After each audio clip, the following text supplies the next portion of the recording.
가다가 그만 앞에 오는 사람과 꽝하고 부닥치게 되었습니다. 그때 이 장님은 이 시각장애자는 화가 나서 이 사람아 내 손에 지금 등불이 켜는 게 안 보이는가? 나는 시각장애자라서 불을 켜나 안 켜나 매 한 가지지만 당신은 이 불이 보일 것이 아니냐고. 그러자 이 지나가는 사람 말하기를 선생님 손에 들려있는 등불이 이미 꺼진 지 오래되었습니다 라고 대답했다고 합니다. 여러분, 이 이야기를 어떻게 생각하십니까?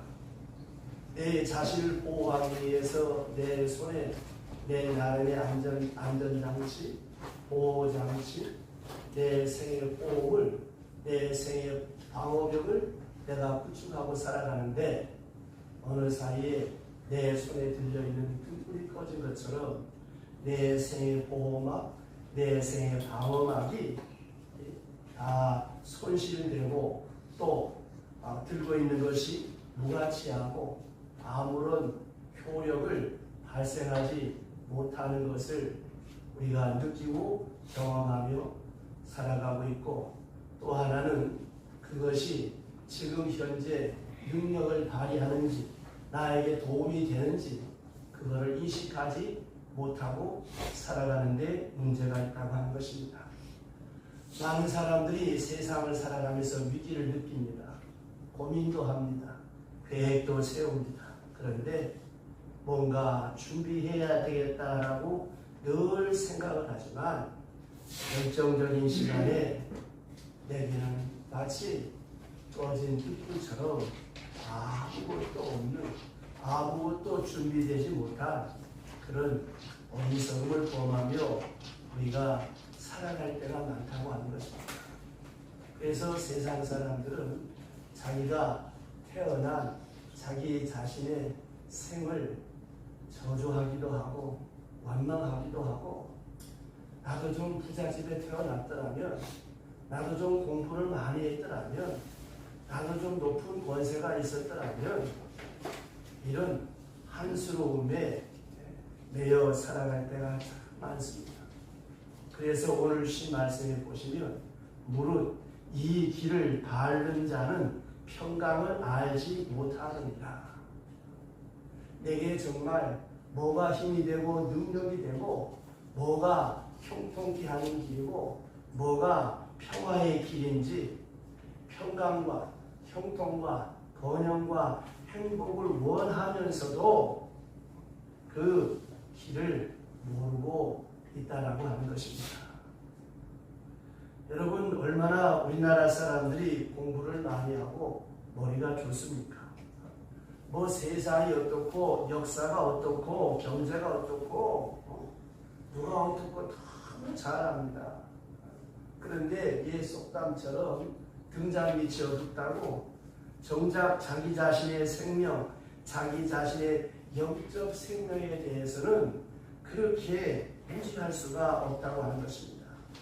누가복음 19장 42절에 가서 보면 예수님 말씀하시기를 감람산 언덕에 올라가서 예루살렘 성을 내려다 보시면서 주님께서 하신 말씀이 있지요. 너희가 평화에 관한 일을 알았더라면 좋을 뻔하였거니와 지금 내 눈에는 숨겨졌도다. 평화에 관한 일, 형통에 관한 일, 복된 일에 관한 일, 행복한 일에 관한 일, 안정된 삶을 영위하는지를 알았으면 좋을 뻔했건만 모르고 있다고 하는 것이죠. 이 말씀을 하실 때 그 당시 이스라엘은 정치적으로 매우 불안했습니다. 많은 고통이 있었고 압제를 당하고 있었습니다. 그 압제와 고난과 고통 속에서 주님께서 탄식하시면서 애타게 하신 말씀이 뭐냐? 평화의 길을 모른다. 쉽게 말하면 잘 사는 길, 복된 길을 모른다는 것입니다. 너희 눈에 숨겨져서 더 큰 멸망, 더 큰 파멸을 초래하고 있다고 탄식하시면서 말씀하고 계시는 것입니다. 여러분, 우리 인간사의 불행사가 어디서 온다고 생각하십니까? 서두에 말씀드렸던 것처럼 첫 번째로 많은 사람들은 외적 조건과 환경에서 온다고 생각할 때가 많습니다. 이건 역시 예수 안 믿는 사람들이 말하는 세계관이죠. 내가 태어난 곳, 내가 사는 환경, 내가 사는 여건, 이런 것들이 다 시원치 않아서, 원하지 않아서 내가 불행하다, 이렇게 생각하며 살아가는 사람들이 많습니다. 사실 그렇기도 합니다. 그러나 여러분, 똑같은 대한민국에 살면서 어떤 사람은 복되게 살고 어떤 사람은 복되게 살지 못하는 사람들을 보지 않습니까? 같은 직장 안에서, 같은 삶의 바운다리 안에서 어떤 사람은 잘 되고 어떤 사람은 못 되는 사람들이 우리 주변에 많지 않습니까? 그 차이가 무엇입니까? 지식의 차이일까요? IQ의 차이일까요? 능력의 차이일까요? 천재는 99%의 노력과 1%의 영감으로 이루어진다고 했습니다. 저는 성경의 요셉을 볼 때마다 정말 훌륭하구나. 사람은 환경의 지배를 받습니다. 자리가 사람을 만듭니다. 시원찮은 안 타는 장작개비도 잘 타는 아궁이에 넣으면 잘 탑니다. 잘 타는 장작개비도 바깥에 꺼내놓으면 죽습니다. 여러분, 그 환경, 그 여건이라고 하면 참 중요합니다. 그거를 극복하고 일어서는 사람들이 있더라는 것이죠. 제가 자주 말씀드린 노머니 노잉글리시 백영중 장로, 미국 철강 기업의 선두주자가 된 그분, 돈 한 푼 없이 영어 한마디 못하고 미국 가서 그가 고백하길 나는 정직과 성실로 승부를 건다. 그 환경, 척박한 환경에서 정직하게 성실하게 살아내기가 어려운 거예요. 모두가 잘 믿고 모두가 잘하는 곳에 누구는 기도 못합니까? 누구는 열심히 못합니까? 그런데 척박한 환경에서 요셉처럼 일어서기가 참 어려운 것입니다. 그러나 그 환경의 지배, 환경 속에서 내가 도태되어 버리면 불행해지지만 그 환경을 차고 일어서면 그는 성공할 수 있는 사람이 되어질 수 있고 형통한 사람이 되어질 수 있습니다. 그러니까 결코 이런 외적 조건과 환경만이 우리의 불행의 요소라고는 할 수가 없는 것입니다. 왜냐하면 우리보다 더 척박하고 우리보다 더 어려운 여건 속에서도 그 고난을 헤치고 나온 사람들이 얼마나 많이 있습니까? 또 하나 문제가 무엇인가 하면 절대 빈곤이라고 하는 것입니다. 물론 이것도 외적 조건과 환경과 부합된 그런 개념이겠습니다만은, 그런 말이겠습니다만은, 이 경제적인 거, 이거 참 중요한 거예요. 지금 우리나라는 너무 많이 먹어서 살 뺀다고 나는데, 불과 여러분, 한 50년 전만 하더라도, 우리나라는 이 보릿고개라고 하는 것이 있었어요. 정말 이 배고픈 사정 참 괴로운 것입니다. 파종할 때가 됐지만 종자가 없어요. 먹을 것이 없어서. 이 절대 빈곤, 이거 얼마나 참 고통스럽습니까? 같은 하늘 아래 보십시오. 저 북녘 땅을 한번 생각해 보세요. 저 북녘 땅에는 비타민 하나만 있으면 그게 아주 금덩어리처럼 귀한, 왜냐하면 전부 다 영양실조이기 때문에 그 비타민 하나만 먹어도 면역성이 좋아져서 건강해질 수 있다는 하는 것입니다. 이런 절대 빈곤, 이것이 또한 우리의 삶을 고통스럽게 하고, 또 하나가 무엇인가 하면 교육적, 사회적 빈곤입니다. 이 배우지 못해서, 듣지 못해서 이 가난과 무교육에 길들어진 이 불행, 이것 또한 우리 인간사의 가장 큰 불행 중에 하나죠. 그런데 참 감사한 것은 우리나라 사람들이 머리가 좋아서 일제 36년을 겪고 6.25를 겪으면서 깨달은 게 뭐예요? 배워야 되겠다. 그래서 이 의식이 깨인 사람들은 집 팔고 땅 팔아서 자식들 공부시켜서 지금 자원이 없는 이 나라가 이만큼 경제적 대국이 될 수 있었던 것이 아니겠습니까? 북한을 보세요. 지금 어저께가 6.25 72주년을 지났습니다. 지금 북한에는 신문도 있지만 그런 특수층이나 볼 수 있고 공산당원이라고 할지라도 그 당원의 레벨에 따라서 신문을 볼 사람 있고 못 볼 사람 있고 우리는 지금 우리 마음대로 채널이 수백 개가 돼서 마음대로 시청할 수 있지만 북한에는 라디오 하나 제대로 들을 수가 없습니다. 오로지 중앙당에서 선전용으로 보내주는 스피커 통해서 나오는 그거 외에는 듣지도 못하고 보지도 못합니다. 이렇게 길들여진 불행, 이게 얼마나 불행한 것입니까? 여기에 도덕적 기준이 있을 리가 없고 가치의 기준이 바로 판단될 수가 없고 판단력도 완전히 상실된 빼앗겨버린 가운데 저들은 살아가고 있습니다. 그래서 가끔 TV에서 북한에 살다가 6.25 때 남한에 내려온 분들이 뭐라고 얘기합니까? 내가 지금 거기 살았더라. 나도 지금 저 사람들처럼 저렇게 불행했습니다. 또 탈북민들 방송 여러분 보시죠. 그분들 얘기 한번 들어보세요. 똑같은 하늘 아래 살지만 그 사람들은 두 가지가 없어요. 감사합니다 하는 말과 사랑한다는 말이 없어요. 왜 없을까요? 전부 다 내 노력, 쟁취, 투쟁. 그저 생기는 것뿐이고 내가 얻은 것뿐이지 감사라고 하는 것이 없습니다. 보세요. 우리나라에서 그렇게 천납적인 돈을 퍼부어도 뭐 삶을 소대가리 이런 소리 내자고 한다. 그러니까 전부 다 이 사람들의 그 의식 속에는 혁명과 정치 투쟁밖에 없어요. 그렇기 때문에 감사하다니 은혜라고 하는 단어는 없습니다. 또 하나의 불행이 무엇입니까? 복음을 듣지 못한다라고 하는 거예요. 여러분 지금 대명천지에 하나님에 대한 것을 모르는 사람 물론 그간의 교회에 대한 안티 세력과 교회가 잘못한 성도들이 부족한 삶을 통해서 세상으로부터 우리가 많은 비난도 받고 있습니다만 아직도 여러분 하나님을 모르는 사람들이 얼마나 많습니까? 문제는 우리들이 이 세상 가운데 새벽 기도에도 말씀드렸습니다만 우리는 그리스도의 엠베서더라 그랬어요. 그리스도의 대사, 그리스도의 사신. 그리스도의 사신은 누구냐? 나를 보낸 황제가 나를 다른 나라에 보낼 때는 황제의 권세, 권한을 가지고 가는 거예요.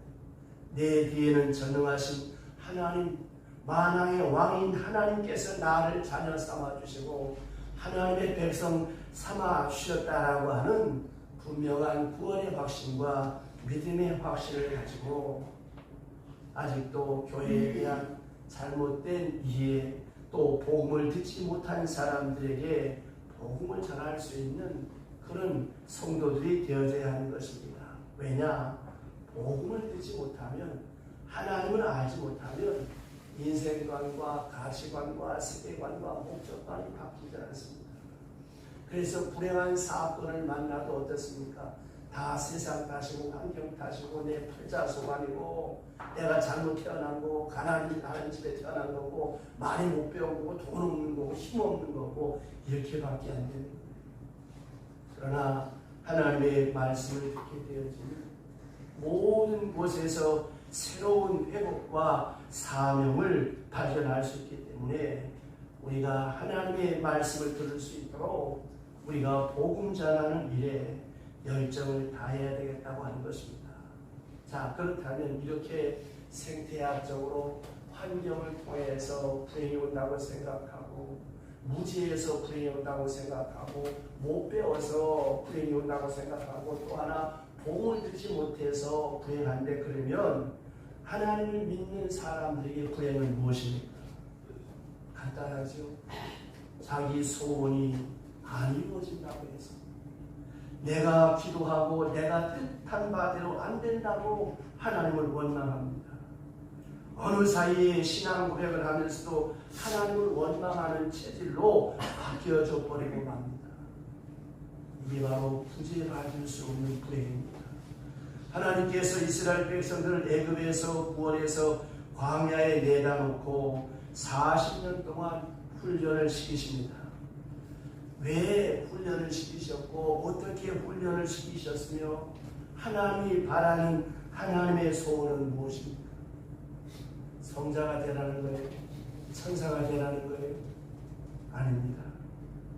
저들로 하여금 깨끗한 믿음, 순수한 믿음, 하나님께서 먹이시고 하나님께서 입히시고 하나님께서 인도하신다고 하는 깨끗한 하나님을 향한 그런 믿음을 갖기를 원해서 하나님께서 출애굽기 전체에서 말씀하고 있지 않습니까?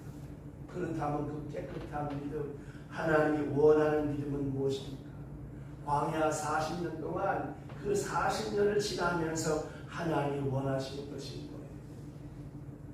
아무리 노력해도 풀 한 폭이 안 자라는데요. 아무리 애를 써도 먹을 것이 없는데요. 거기서 하나님이 원하시는 것은 이 척박한 광야에 하나님이 너와 함께 하신다. 이걸 믿어라. 보이지 않는 하나님이 너의 등 뒤에서 너희와 함께 한다. 이걸 믿기 원한다. 내가 너를 애굽에서 인도해 냈느니라. 나는 여호와 하나님이니라. 내가 너희와 함께 하느니라. 하나님이 함께 한다라고 하는 것을 확실히 믿고 살아가기를 원하시는 것입니다. 두 번째, 이 확실한 하나님의 약속을 또한 하나님은 믿어주기를 소원하고 있습니다. 다시 말씀드리면 오늘 우리가 좀 어려운 일이 있고 괴로운 일이 있어도 하나님을 사랑하는 사람, 곧 그 뜻대로 부르심을 입은 사람에게는 합동하여 소원을 이루는 해피엔딩, 마지막 요단강을 건너 가나안 땅, 적과 꿀이 흐르는 그 땅에 들어가게 해주마 약속했습니다. 이 약속을 믿으라고 하는 것입니다. 물이 좀 없든지 식량이 좀 부족하든지 전쟁이 나든지 뭐 이런저런 여러 가지 어려운 일이 있어도 결정적 미래가 있습니다. 그 약속만 믿어라. 저 가나안 땅에 들어간 약속만 믿고 나를 의지하고 앞만 바라보고 믿음으로 살아가라. 이 믿음 가져주기를 하나님은 원하고 계시는 것입니다. 좀 더 나가서 깊이 생각해 보면 이 약속의 신앙에 비춰볼 때 현재를 보면서 현재의 어려움은 교육으로 받고 나를 사랑해서 주시는 하나님의 사랑으로 받고 말씀으로 받기를 원하고 계십니다. 그 역경을 통해서 하나님이 나를 가르치시는 것, 못 깨닫는 거 깨닫게 하는 그 고통을 통해서 강하게 만들고 이 모든 어려움을 통해서 겸손하게 만들고 하나님을 의지하도록 말씀만 따르도록 그렇게 훈련하고 계시다라고 하는 것, 그렇게 훈련하기 위해서 오늘의 현실이다. 이건 우연한 것이 아니라 팔자 타령하지 말라고, 신세 타령하지 말라고 말씀하고 있습니다. 좀 더 깊이 생각하면 그러므로 이제 내가 당하는 현실이 있다, 혹 불행이 있다라고 할지라도 이 불행의 원인은 하나님께 있는 것이 아니고 내게 있는 것이다. 한마디로 말해서 내게 아픔이 있고 괴로움이 있고 고통이 있는 것은 나로 하여금 끊을 것을 못 끊고 있기 때문에 하나님께서 끊게 하기 위하여 주신 것이고, 내가 겸손히 하나님을 의지해야 될 사람인데 교만하기 때문에 나를 낮추기 위해서 주시는 일이요. 내가 밀어내서 의심이 많았기 때문에 순수하고 깨끗한 믿음으로 하나님을 찾기 위해서 내게 주시는 하나님의 사건이다. 그러니까 옵니까? 원인은 내게 있습니다. 내가 정신을 못 차리고 욕심을 부리고 교만하고 자기 중심에 빠지고 게을렀기 때문에 이 죄악에 물들었기 때문에 나를 깨끗하게 하기 위해서 내 생각을, 내 생활을 정결케 하기 위해서, 거룩하게 하기 위해서 이 사건이 여기 있다고. 그러므로 불행의 이유가 있다면 내게 있는 것이죠. 그렇게 믿고 나가기를 하나님은 소원하고 계십니다. 오늘 준 말씀 이사야 59장 1절로부터 8절에 보면 하나님과 이스라엘의 논쟁이 있습니다. 우리의 불행의 원인이 뭐냐? 하나님의 손이 짧으냐? 하나님의 능력이 부족하냐? 하나님이 눈이 어두워서 모르느냐? 왜 우리가 이 고통을 당해야 되느냐? 왜 예수 믿음에서 뭐 잘 되는 게 없냐? 여기에 대한 하나님의 논쟁이 있습니다. 이사야 1장 5절 이하를 보시면 징계하다가 지친 아버지의 모습을 비유해서 그 뜨거운 격려를 말씀해 주고 있습니다. 그 내용은 이렇습니다. 어떤 불량한 자식이 있는데 아버지가 그 자식을 바로 잡기 위해서 때립니다. 아무리 때려도 정신을 못 차리고 회개하지 않습니다. 때리고 지쳐서 야 어떻게 더 맞으려고 이렇게 악하게 하느냐. 머리부터 발끝까지 상처뿐이요 새로 맞은 흔적이요 싸매지도 못했는데 어찌하려고 더 맞으려고 하느냐. 때리다가 지친 아버지가 오히려 몸부림을 치며 안타까워 울고 있습니다. 어찌하여 더 맞으려고 하느냐. 이런 모습으로 하나님은 자기 자신을 계시해 주셨습니다. 오늘 주신 말씀을 자세히 보세요. 하나님의 손이 짧은가? 하나님의 능력이 부족한가? 하나님 말씀하십니다. 너 아니다. 능력이 부족한 게 아니고 지혜롭기 때문이다. 하나님이 우리를 버리셨는가? 하나님이 우리를 사랑하지 않는 건가? 그래서 내가 불행한가? 아니다. 하나님 말씀하시기를 내가 너를 특별히 사랑하기 때문이다. 하나님은 왜 듣지 않으시는가? 하나님은 왜 내 기도 응답하지 않나? 못 들으시나? 귀머거린가? 주님 말씀하십니다. 야, 내가 못 들은 게 아니야. 네 소원이 잘못되었기 때문에 들어줄 수가 없느니라. 못 들으시는 것이 아니라 들어줄 수가 없는 거예요. 왜? 죄 때문에 이렇게 말씀하고 계십니다. 우리는 하나님께 문제가 있다고 생각합니다. 그러나 하나님 말씀하십니다. 문제는 너희 자신에게 있느니라. 우리는 형통을 원하고 평화를 원하고 안정을 원합니다. 그러면서도 행하는 일은 평화를 얻을 수 없고 자유를 지킬 수 없는 일만 행하고 있다는 거예요. 그래서 더 이상 자유를 줄 수가 없고 더 이상 형통과 번영을 줄 수가 없고 더 이상 잘 살게 해줄 수가 없다는 말입니다. 그러면 이 문제를 어떻게 해야 되겠습니까? 오늘 주님은 말씀하고 계십니다. 하나님과의 관계라고. 하나님과 너희와 사이에 담이 쌓였다. 그래서 문제는 이것이다. 죄로 인하여 하나님의 얼굴이 가려졌고 죄로 인하여서 하나님이 듣지 아니하시게 되었다. 원인은 하나님이 아니라 내 자신이다 라고 말씀하고 계십니다. 그러면 이 죄에 대해서 오늘 본문은 자세하게 죄의 목록을 지적하고 있습니다. 첫째가 인격적인 죄가 있습니다. 오늘 말씀에 내 손이 피에 젖었다. 사회성이 있다.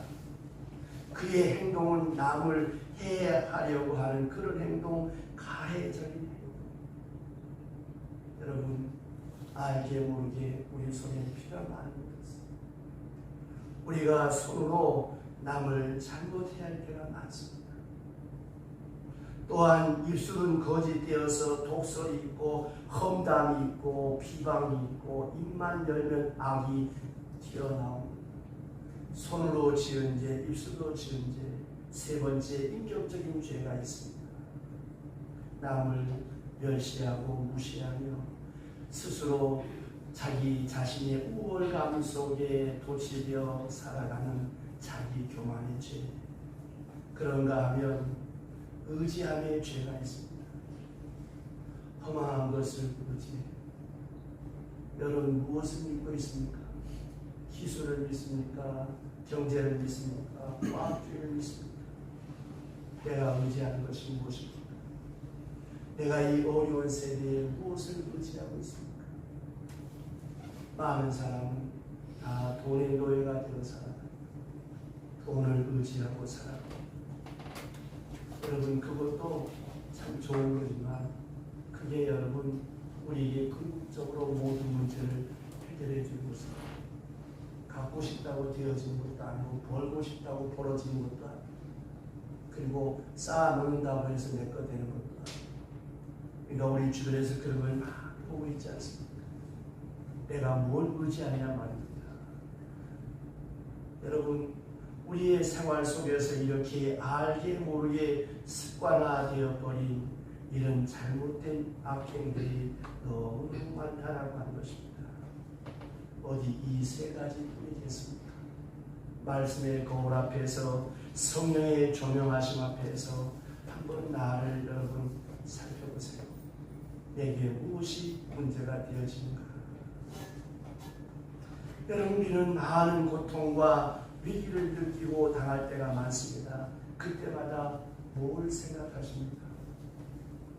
이제는 여러분 우리가 회개할 길밖에 없는 거 아니겠습니까? 그래야 형통의 길, 평화의 길을 찾을 수가 있는 것이 아니겠습니까? 주님은 말씀하십니다. 이사야 1장 16절을 보시면 스스로 씻어 스스로 깨끗게 하여 내 목전에서 너의 악한 행실을 버리며 행악을 그치고 선행을 배우며 이 말이 뭐예요? 다시 시작하는 것. 스스로 씻고 악업을 멈추고 선행을 배우라고 하는 말씀입니다. 선행을 다시 배우기 시작해야 되는 것입니다. 여러분 성공하셨습니까? 형통한 일이 있습니까?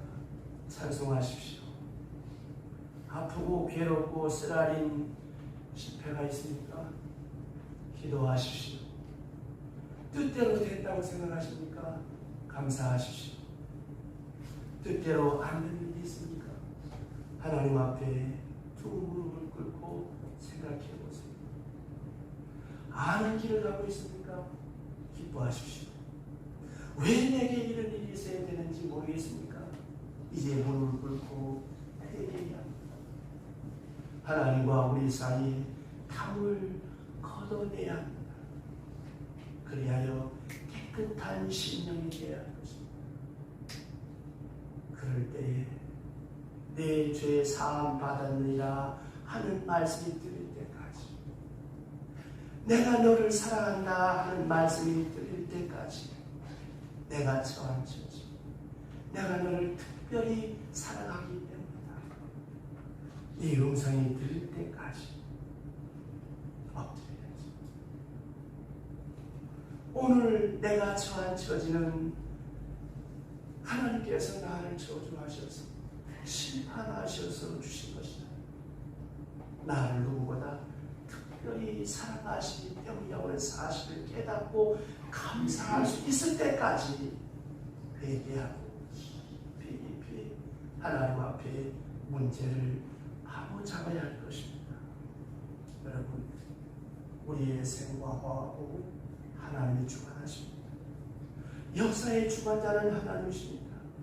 모든 고난과 사건 그 속에 하나님의 뜻이 있고 경륜이 있고 살아계신 말씀이 있습니다. 위기와 현실은 하나님이 부르시는 음성입니다. 쟁쟁하게 역력하게 부르시고 말씀하시는 하나님의 음성입니다. 그 사건 속에, 그러면 왜 그 사건 속에 하나님의 메시지, 하나님의 음성이 있을까요? 당신의 소리를 못 들으니까, 선포되는 말씀을 못 들으니까, 성령이 내게 감동하는 것을 내가 이성 비판해 버리고 분해 버리니까, 눈에 보이는 말씀, 사건, 물리적인 그 사건이 그 속에 나타나는 것입니다. 하나님의 구원과 능력, 지혜와 사랑을 다시 한번 깊이 생각해 보십시오. 요한 웨슬리의 유명한 마지막 기도가 있습니다.